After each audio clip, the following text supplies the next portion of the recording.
is an android. It was one hell of a place for a nightmare, but then Saturn's seventh moon, Hyperion, would be a hell of a place for just about anything. Government had done wonders and spent fortunes, given tiny Hyperion a warm, breathable atmosphere and Earth-norm gravity. Outside of that, the jumble of rocky crags and powdered pumice might have been the space side of Pluto. I know because I've been there. Now I heard the anxious stirring among the tough space hounds and miners as they headed for the first wonder of the Saturnian system. Hyperion's dancing girls. You couldn't blame them. Girls were girls, Andes or not, and the female of the species was about as common out here as an aardvark. But frankly, I was more than a little sore at the over-patriotic deckhand who had reported the existence of the dancing girls to Tycho City on Luna. It meant I had to traipse through 1 billion miles to collect the tax. If the can't see.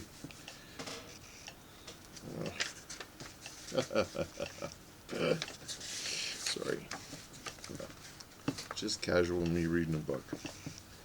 Dancing girls were androids.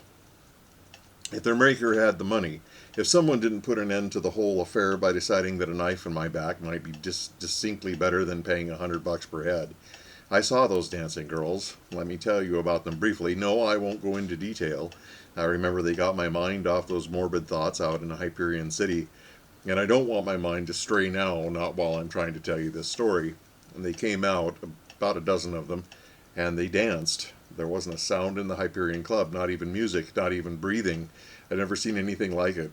And it took me a whole while before I realized just why those slim, tall girls were so graceful. Well, graceful isn't quite the word, but then no word exists in any language I know which can describe the something more than grace which these girls had. They danced. All other dancing was mere walking, stumbling, clumsy tripping. They had long legs, not so you'd say they were nice long stem chicks, but really long, half again as long as they should be, or even more. But on them it looked good. That clinched it. They were Andes, a dozen untaxed androids. I sighed and hoped the owner had his tax money. I didn't want to impound those Andes for the government, not these dancers.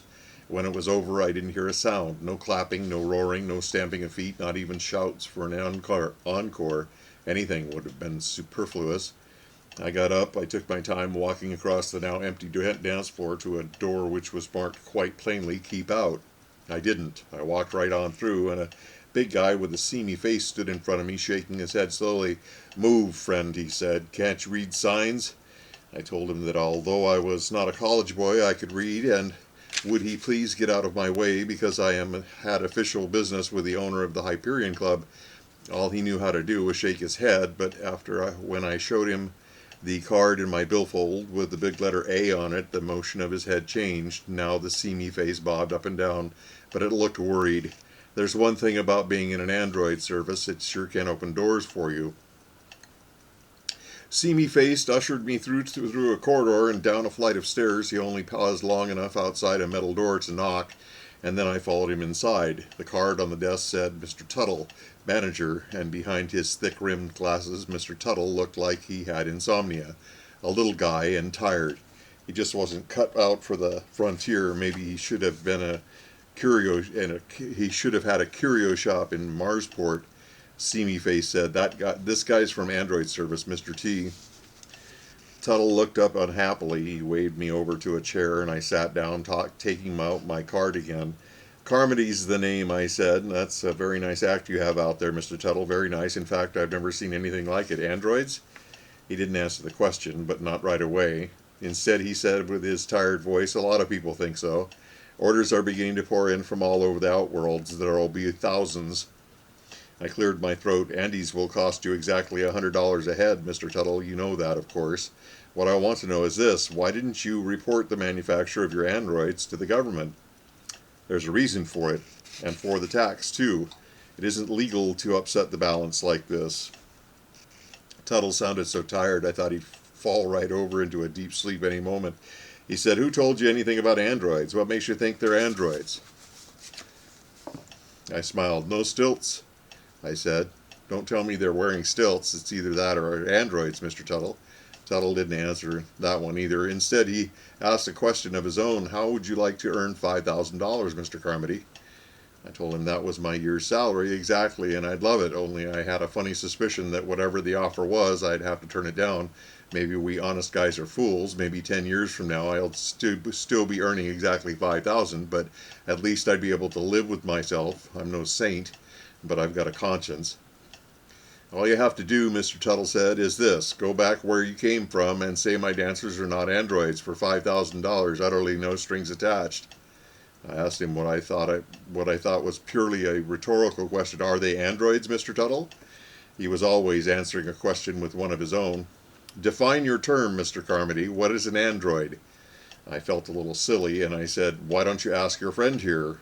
Seamy face brightened. He said, well, an Andy is kind of like a person, only it's made in a laboratory, not born. You know, chemistry, not biology. Seamy face was very proud of his answer. Does that satisfy you, Tuttle wanted to know. I told him it did, and he said, in that case, Mr. Carmody, I can assure you that Hyperion's dancing girls are not androids. I just sat there, hardly hearing Tuttle repeat his $5,000 offer. It didn't sound like he was lying, yet the whole situation smelled fishy. Maybe you ought to let me see one of the girls, I told him. I wouldn't advise it, Mr. Carmody.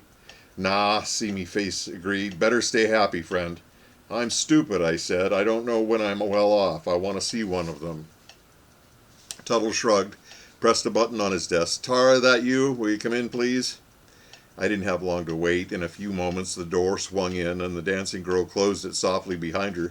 She wore a pair of big gold earrings and a long hair swept back and hanging halfway down to her waist. She had on one of those flimsy garments popular with the dancers these days.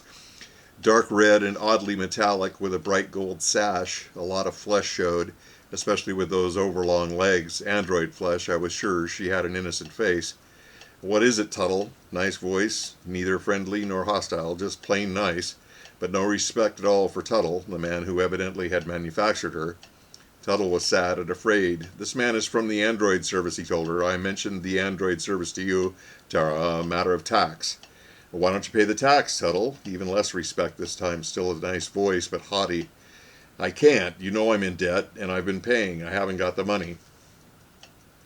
Stupid of you, she told him, still in her nice, innocent voice. You, she turned in my direction almost languidly.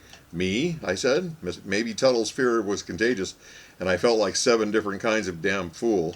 Only I was afraid, too. Yes, you. Do I look like an android? I looked her up and down, slowly, spending a lot of time on the graceful, incredibly long legs. I nodded yes. That set her back for a moment. Come here, man. Come on. I won't bite. Woodenly, I crossed the room to her. Don't ask me why, but I was plenty scared. Ever see a terrestrial dog on Mars in the presence of some of the Martian fauna for the first time? Don't ask me why, but that's the way I felt. Worse. Boy, I'm lousy at this. Rusty. Jerk and start. The nice voice told me. Touch. Go ahead, touch me. I tried to act casual. I lit a cigarette, and I had to cup both my hands tightly around the match so it wouldn't shake. Do you have to do that to touch me? She demanded. I stuck out my hand foolishly. I grabbed her bare arm high up near the shoulder. I pulled her hand away like it had been on fire, and she smiled. Am I an android? I didn't say a word, not immediately. I just stood there looking at my hand. What it had touched was cold. Oh, not frigid like a slab of ice, but cold, say like a glass tap on a Tuttle's desk.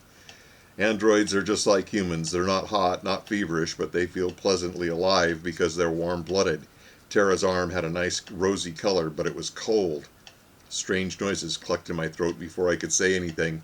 My voice came from way down inside me, much too deep. If you're an android, you're new. I didn't know androids could be cold, she smiled. Not really cold, about 70 of your degrees on the Fahrenheit scale. That's not cold, really. I find it pleasant, she shrugged. But then that happens to be the temperature of this room. I vary. She varies, I said. Tuttle seemed a bit happier. Well, now that you're satisfied she's not an android, I suppose you can go home and make your report. No tax, of course. Of course, Tara said. If I ever get my conscience out in front of me where I could see it, I think I would kick it hard. I'm not satisfied at all, I said. She may not be an ordinary android, but she's not human. You're tax-free for the present, but I'm going to order an investigation by some technicians. Tuttle shook his head softly. Tara shrugged her cold, rosy shoulders. Borden, you will take him, please. Seamy Face didn't like the idea, but he came at me ponderously, a great big slab of a man. It occurred to me at that moment that Tuttle's $5,000 offer had been about as sincere as a Venusian assertion of goodwill. We've been warring off and on with Venus for 100 years, because if Tuttle didn't have $1,200 to pay his tax, then he didn't have $5,000 to pay me. Any way you looked at it, it came out murder, or I hoped attempted murder. Seamy Face swung a big fist which could have pulverized an adobe wall. I ducked and stepped inside of his flailing arms. They didn't take weaklings for the android service. And I slugged away at his midsection carefully. He grunted, and his guard came down fast. Big men always do that. I stepped back, panting, and planted a right fist on his jaw, the way you see the Space Marines do it on video. Seamy Face shuddered and flopped about loosely for a moment. Then he tumbled over on his face. I felt cocky. Who's next? I demanded. Tara's voice was still nice and innocent. Why, you are, she said. I should have known it would be the overlong leg. It had started at the door, long and graceful, and it moved so fast I could hardly see it. Caught me under the chin, and I think my feet left the floor. I had a quick spinning view of Tuttle shaking his head sadly, and then something crashed against my stomach. I remember sitting down, and I tried to get up. I could see the long legs standing over me, see the hands on feminine hips. I tried to reach out for those legs, only I never made it. Hyperion is almost a million miles out, and I could see Saturn with her majestic rings in the port, the size of a silver dollar, arms at arm's length. That was all kind of hazy and far away, but it was enough to tell me I was in a spaceship before I blacked out again. Only I didn't quite black out, or if I did, if I had one crazy dream. I remember Tara and half a dozen others stripping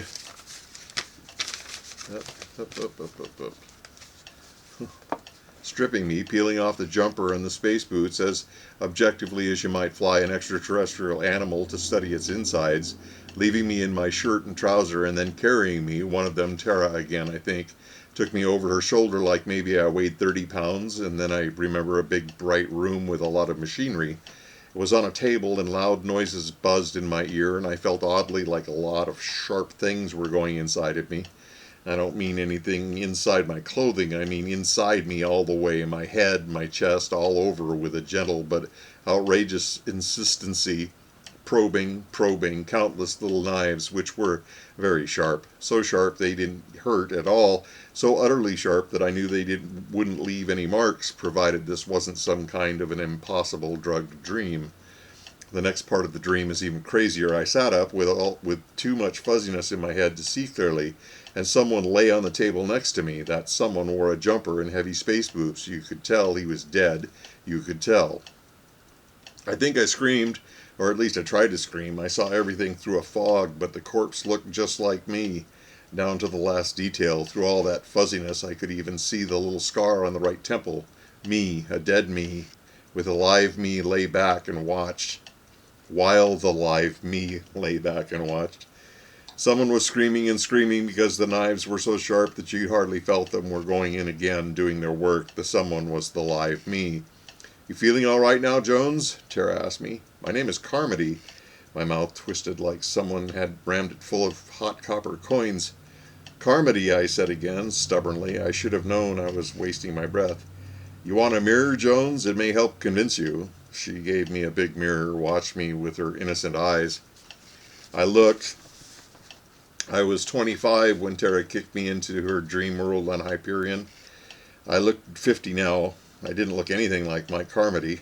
I had gray hair and dull gray eyes, a very red face with tight, thin lips trembling.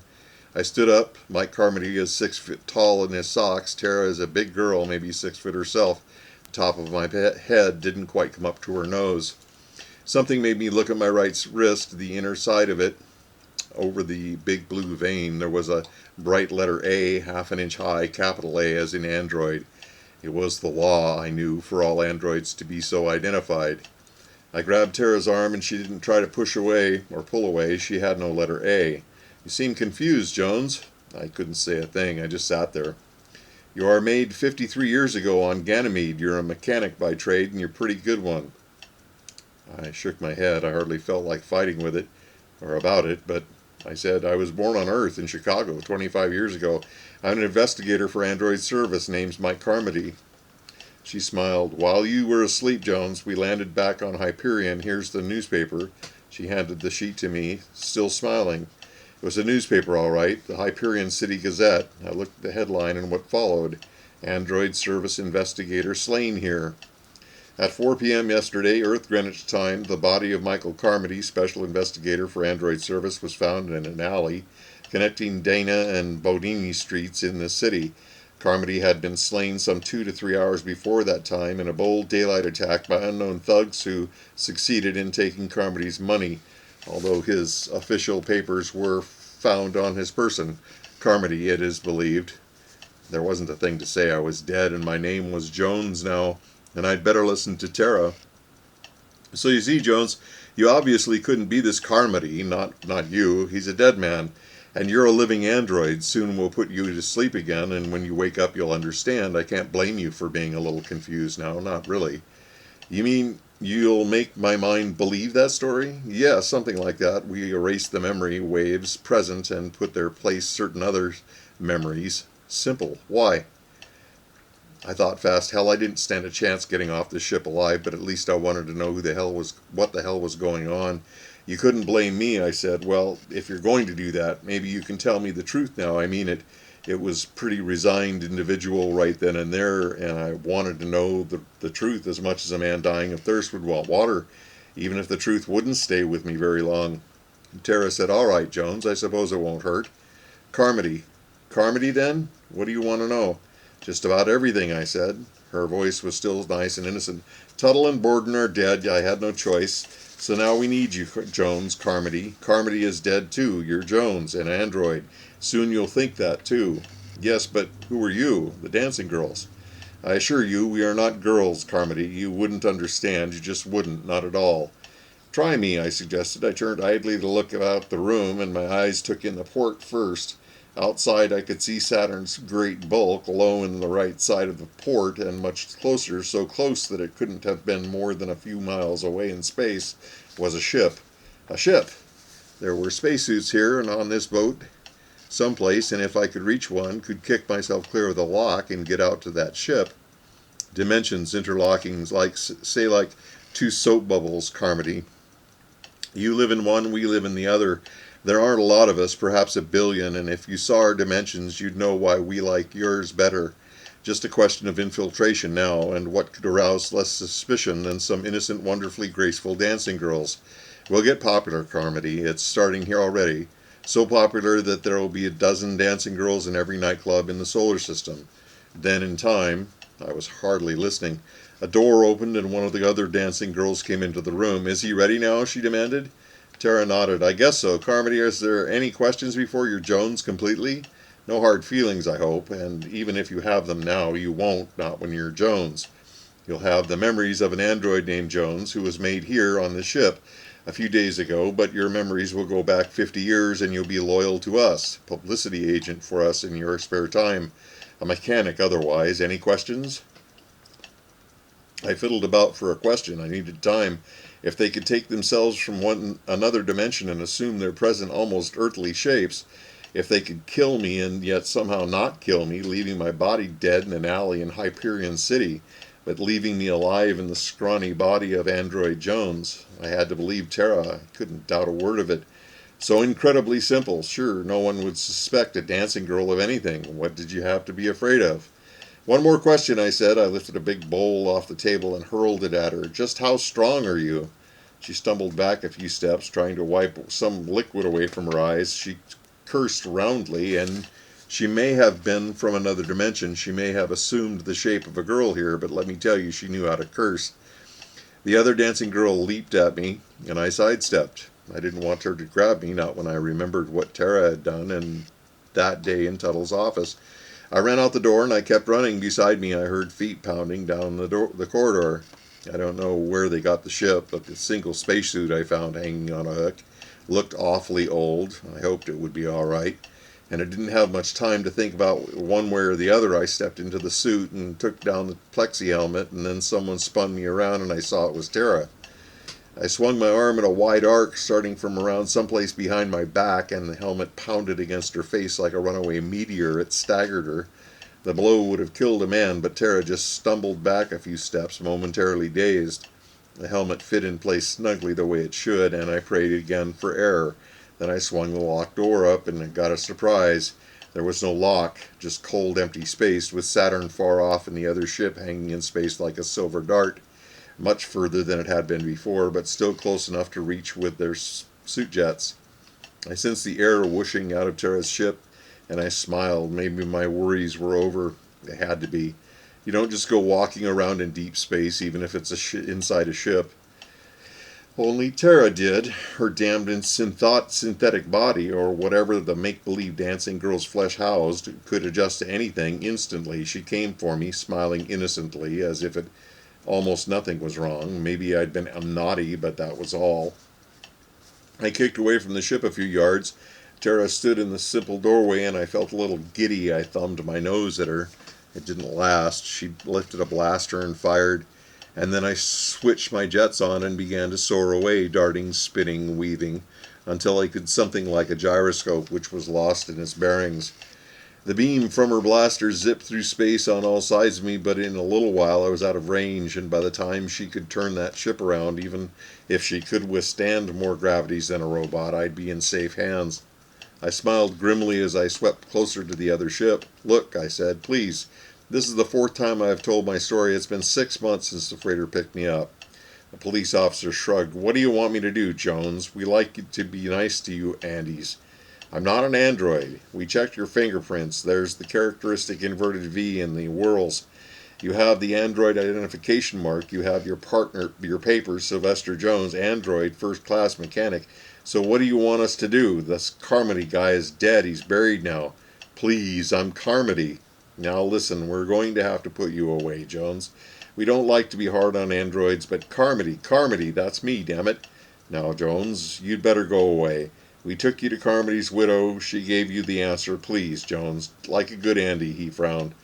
"And that story you tell, better keep it to yourself. Dancing girls invading the solar system. Ha ha ha." I stood outside at the streets of Earth's Chicago hometown. It looked strange. I saw a billboard, 100 dancing girls, and the Club Falcon. See them. The craze had swept the system. Every habitable world, every club, they all had their long-stemmed dancing girls. Androids now, with little A's on their wrists, paying taxes properly, no questions asked. Infiltration. I make it? The end. Oh, wait a minute. That was A's in Android by Milton Lesser. Sorry, forgot.